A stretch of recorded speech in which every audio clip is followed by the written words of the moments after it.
uma substância que até sempre foi conhecida, comum, obviamente, né? Bastante comum, mas que hoje é consumida em excesso, não é? Sim, estima-se que o brasileiro consuma cerca de 10 gramas de sal por dia, né? Sendo que o ideal, que está sendo recomendado, seria de 5 gramas, né? Seria metade do valor que habitualmente as pessoas têm utilizado. Isso sempre foi assim ou esse consumo aumentou nos últimos anos? Acredito que com a industrialização dos alimentos, né? Devido ao sal, ele produzir, né, o melhor sabor aos alimentos, né? Sim. Fez com que mantivesse esse alto teor de sódio nos alimentos. E o que assim, a curto prazo, né?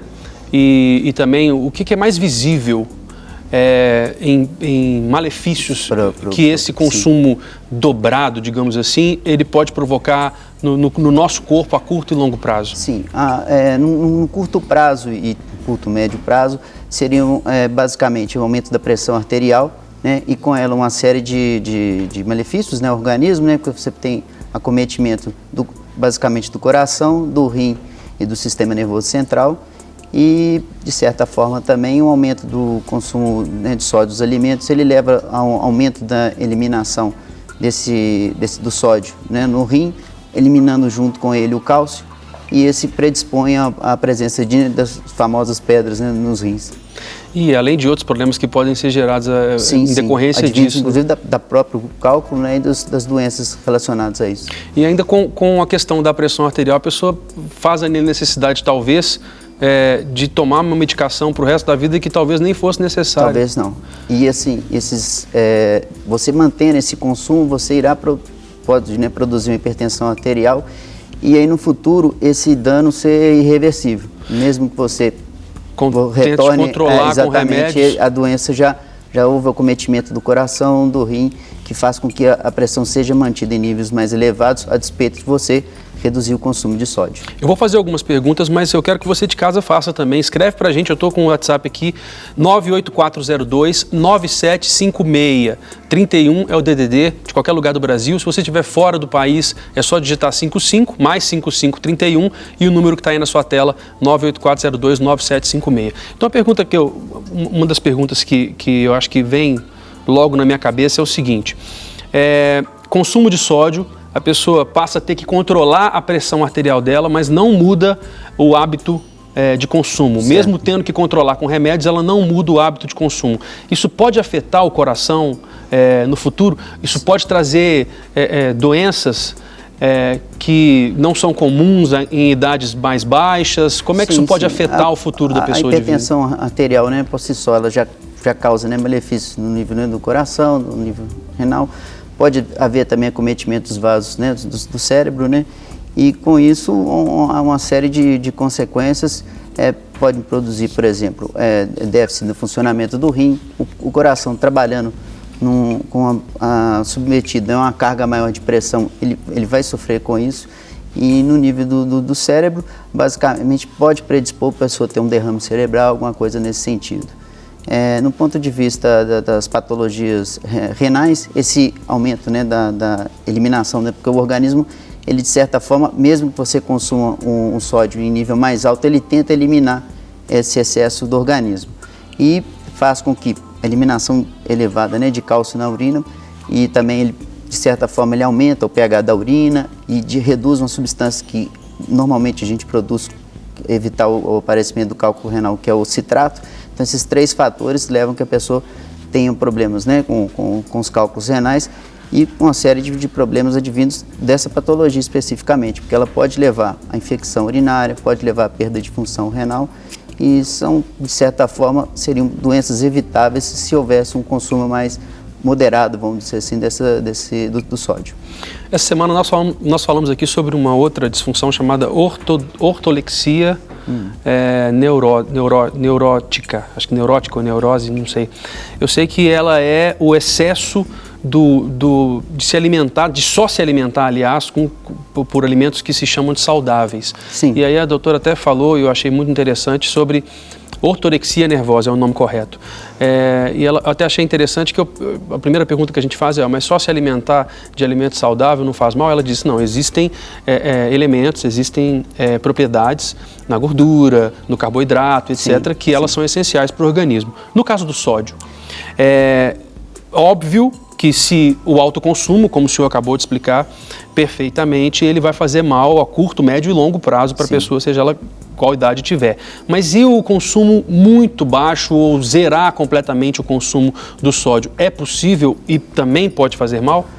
De certa forma, eu te expliquei, o organismo tenta meio que compensar. Então, você, por exemplo, se você tem um consumo alto, há uma série de mecanismos que se disparam no organismo no sentido de tentar compensar. Agora, o consumo muito reduzido de sódio, ele, de certa forma, vai ser como se fosse um mecanismo inverso no sentido de se tentar manter o sódio normal no organismo. E, assim, eu acredito que você vai trabalhar com o metabolismo do organismo, vai estar trabalhando sempre com esse sódio mais baixo. É importante que ele seja mantido equilibrado, porque nas funções, por exemplo, da musculatura cardíaca e da musculatura que a gente chama esquelética, né, essa musculatura do organismo em geral, ela depende desse balanço entre o sódio, né, e o potássio para que sejam mantidos nas suas funções. Então, eu acredito que com o tempo, sim, pode ser que provoque alguma disfunção nesse sentido. Ok. A Suzana de Campo Grande, obrigado, Suzana, pela sua participação. Tenho cálculo desde novembro de 2015. Estou aguardando vaga para a cirurgia para retirar o cálculo. Estou no momento com muitas dores. Gostaria de saber o que pode ocorrer com o meu rim se eu não fizer logo a cirurgia. Ela diz que está com edemas nas pernas e está preocupada, né? A gente, obviamente, dependeria de avaliar melhor o caso dela, claro. Mas, assim, de certa forma, um cálculo que esteja obstruindo o rim por um período superior a 3, 4 semanas, ele já provoca, de certa forma, um grau de lesão no rim. Normalmente, quando você tem um cálculo obstruindo o rim, ele já, de certa forma, de forma um mecanismo de defesa do próprio rim, ele diminui a circulação de sangue dele, no sentido de evitar que ele se produza mais urina e de aumentar essa pressão no rim. Então, só que ele, um período de 3, 4 semanas, ele seria um período razoável de que seja isso feito. A partir daí, ele já provoca algum dano renal. Um outro problema vindo com a presença de um cálculo renal, que eu não sei se é o caso dela, mas uma infecção urinária pode ser produzida e é um quadro bem assim, se você tem uma infecção urinária, ainda mais com o rim obstruído, há uma chance maior de você ter uma infecção mais grave, alguma coisa nesse sentido. Assim, o ideal, né, apesar de eu não saber ciência, né, dos detalhes do caso dela, mas é realmente que seja feito isso de uma forma mais breve possível. Um risco muito alto em mulheres, né, para se chegar a uma infecção urinária. Na verdade, o cálculo é até mais comum no homem, sabe? Mas assim, a infecção urinária? A infecção urinária, sim. Mas é interessante que, com o tempo, essa diferença, né, entre o cálculo no homem e na mulher, ela hoje em dia está em 1,5 mais comum no homem do que na mulher. Mas tem havido uma certa equivalência na presença, né, do cálculo entre o homem e a mulher. Isso mudou de uns anos para cá ou sempre foi assim? Não, era até mais frequente no homem do que a mulher. Hoje em dia, os principais fatores para a formação de cálculo de rim seriam os fatores genéticos e questão de hábito alimentar. E aí, entrando no hábito alimentar, doutor, os hábitos mudaram. Sim. Em curto espaço de tempo. Certo. Com a comida rápida, com o fast food, com o sanduíche, enfim, tudo é muito objetivo, tudo é muito rápido, a coisa tem que ser resolvida e tem que ser tudo muito processado. Tudo fabricado em grande escala, é uma loucura isso. Sim. Aí eu pergunto com relação às crianças, que são as que estão vivendo diretamente essa mudança brusca dos hábitos alimentares de 15, 20 anos para cá, ou talvez um pouco mais ou um pouco menos. O que acontece com uma criança que já se habituou a se alimentar daquela forma, comendo uma alta elevada, inserindo, né, consumindo uma alta elevada de sódio e com a dificuldade que se tem de fazer com que aquela criança se alimente corretamente? O que isso vai... O que o senhor disse que vai provocar já está explicado, mas isso pode se antecipar muito, em vez dele sofrer isso no final da fase adulta, ele sofrer no início da fase adulta ou na adolescência? Isso é possível? Eu acho, primeiro, importante que se tome essa decisão, né, da própria orientação do governo, é um acordo que se está havendo entre o governo e a indústria, né, alimentícia, no sentido deliberado de que haja redução na produção de sódio nos alimentos. porque eu acho que se só depender da indústria, talvez não tenha o mesmo É efeito. um acordo até um pouco, assim, é uma lei, digamos assim. Faz ou você vai ser multado. E é complicado. E tem que ser, né? Tem que ser, porque principalmente, como você está falando, a criança ela vai adquirir aquele hábito alimentar e não vai ser nessa faixa etária que vai produzir esses malefícios que eu já citei anteriormente. Então, eu acho que é importante esse tipo de orientação, que os pais deem essa orientação aos filhos e que realmente adquiram hábitos saudáveis, porque uma hora ou outra ele vai ter que se adaptar ao que seja melhor para que ele possa ter uma vida mais saudável, né? E se mantiver esse tipo de alimentação, que não só, né, com alto índice de sódio, de gordura e de açúcar, né? Que com certeza ele vai ter consequências sérias no futuro. E não é fácil não, eu mesmo vivo isso todos os dias na minha casa com uma menininha de 5 anos e ela quer comer coisa que seja branca e amarela só. Então, se for deixar escolher, é arroz, nugget, miojo, é só isso. Nossa, batata frita, é só branco, o prato é só branco e amarelo. O ideal é que a alimentação seja equilibrada. Com certeza. O segredo, então, está nesse, uma alimentação equilibrada, o prato mais colorido possível. Sim.